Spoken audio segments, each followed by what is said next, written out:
I'm here with Steve DeSilva, and he works in our admin. And how long you been at Bethel Church? Going on 15. Going on 15 years. Working on my 15th, yeah. Terrific. So, and we've been here all those 15 years. You and I. Yeah. That's right. I'm Dan Fairley. I'm one of the associate pastors. And so Steve has just got his brand new book, Money and the Prosperous Soul, published, and it's a thing of beauty. One of the finest covers of all our authors here at Bethel. Yeah. Much. Have a terrific book, and I read it and enjoyed it. And you have a fun story about the paper, though. Oh, I did. When I first got the very first copy, the proof copy to look it over, I was so excited like a little boy at Christmas. Yeah. And I opened it up, and I was so disappointed. The paper, it looked like it was made out of newsprint. You know, the quality. And I was like, oh no, I put out a book on prosperity. It's good, actually. It's not as bad as you described. But yeah. So it was a shock. But as I got educated, I contacted the publisher, and he explained, no, that would be the recycled paper that we use. And I was like, oh, that's beautiful and noble, and I'm sorry that I was ignorant of that. Yes. I feel much one of the smarter only two now. Christian publishers that's using the Only recycled two do paper, that? so it's tree friendly. So that's Yes. awesome. So maybe why trees on the front? Maybe not, though. I hadn't made that connection. So, just your background as far as what's your training and how's God prepared you to write a book on money and the prosperous soul? And yeah, well, I started out in the financial accounting industry and worked hard on that for about 6 years, and worked my way out into private accounting, which is what we would call this, and found my way under the influence of Bill Johnson in here at Bethel Church and all the excellent senior staff here. And so thank you for the last, yes, that's a freebie. Yeah. And I just, began to learn so much about revival and about different perspectives than the world taught me in the public accounting arena, and really found myself as kind of a personal, private chronologer. Is that a good word? It was. And observing what was going on and what God was teaching and what I was learning. Yes.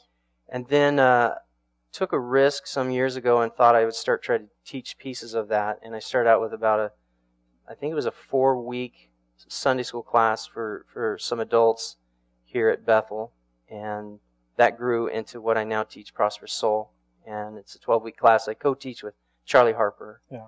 And we just really love that the group of people that tend to collect around that, and then eventually I realized, I should write some of these things down because it's deeper and broader than I was able to teach in the 12 weeks. So that's where the book emerged out of that. And so, since you've been here in the 15 years, that the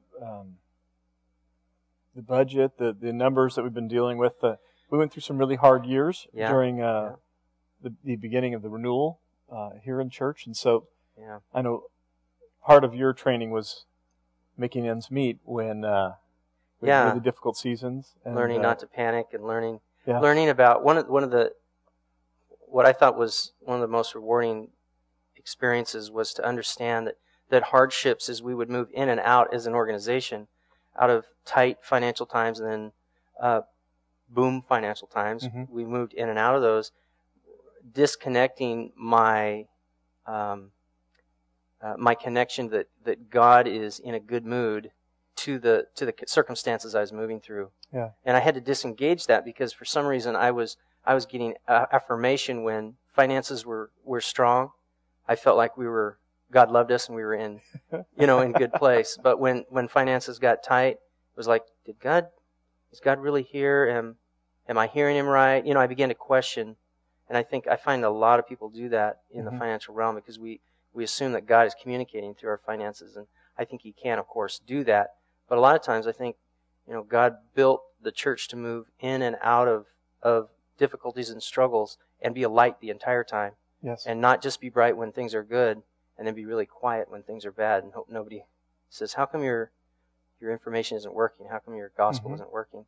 But the gospel does work both times. In the ups and the downs. So I learned that, and that's been one of the keys in my heart, just to stay in a place where I feel like God is in a good mood and He loves me, and regardless of the circumstances.